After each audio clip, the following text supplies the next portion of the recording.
طبعا تفاجأت من نزلتها على الانستغرام. هواية ناس ما تعرف شنو الباسترما أو الباسترما الموصلية. من نزلتها على الانستغرام هواية جتني رسائل شنو هي الباسترما. فهاليوم قلت أول طريقة راح أنزلها من الطرق اللي أنا مصورتها، راح أنزل لكم الباسترما المصلاوية. أكلة خرافية راح تاكلون أصابعكم وراها. بس تابعوا الخطوات وخلينا نبلش ونقول بسم الله. عندي 500 غرام من لحم العجل المفروم، ضفت عليه 225 غرام من الشحم وخفايف الغنم أيضا المفرومة. راح أزيد على نص كيلو هنا راح أشتغل، راح أزيد عليهم 6 فصوص من الثوم كلش كبار. إذا الثوم عندكم ناعم سووها 12 فص، وإذا كبار بهذا الحجم مثل ما تشوفوا بالفيديو سووها 6 فصوص. راح أضيف عليهم 3/4 ملعقة من الملح، والملح حسب ما أنتم تحبون، وهنا قلت لكم المقادير دا أشتغل على نص كيلو لحم. راح أزيد 3/4 ملعقة من الكمون المطحون. راح أضيف أيضا عليها نصف ملعقة من القرفة أو الدارسين المطحون. راح أيضا نضيف 3/4 ملعقة من الكزبرة المطحونة، وأنا أحب أطحنها ساعة الوقت يجي طعمها كلش طيب. راح نضيف نصف ملعقة من الفلفل الأسود المطحون. راح نضيف أيضا نصف ملعقة من القرنفل المطحون.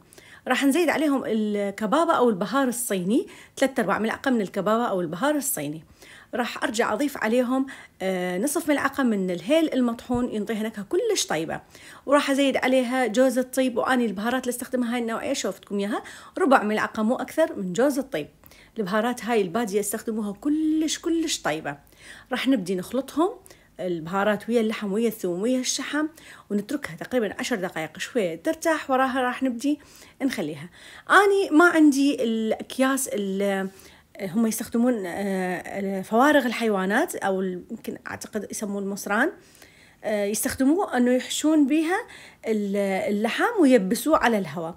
أنا لأن ما عندي هاي السوالف فراح أستخدم الأكياس النايلون وراح أجمدها. ومثل ما تشوفون بالفيديو شلون سويتها بشكل اسطوانة، وأحاول أدفعها حتى يكون شكلها دائري ومضبوط. بعدين راح أبدي ألف عليها الكيس النايلون وحتى أخليها بالمجمدة.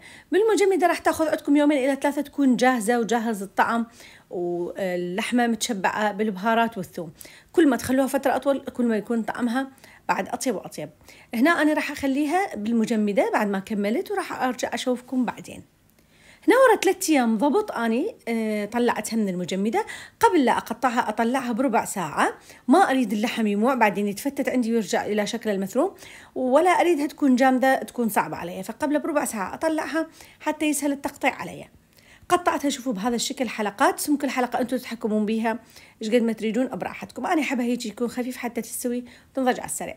خليتها بالطاوة وضفت شوية من زيت الزيتون. ممكن أنه تعتمدون فقط على الشحم أنتم براحتكم، بس أنا الجماعة يحبوها شوية تكون هيك دسمة ودهينة.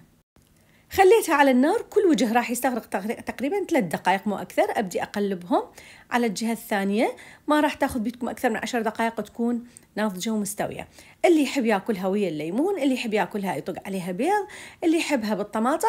أنا عندي جماعة يحبون سادة وجماعة يحبون بالطماطة، لذلك قطعت مكعبات طماطة وملحتها وضفتها أيضا على البصرة. وبعد ما نضجت وقليتها، وهاي النتيجة النهائية مثل ما تشوفوها. الريحة عبت البيت، وصلت السابع جار، وأكيد دزيت معون الجيراني. دائما حاولوا أنه تتواصلون ويا جوارينكم وتدزوا لهم فالطبخة حلوة من تحت إيديكم. إن شاء الله تجربون الطريقة، ومثل ما وعدتكم على انستغرام نزلت لكم إياها.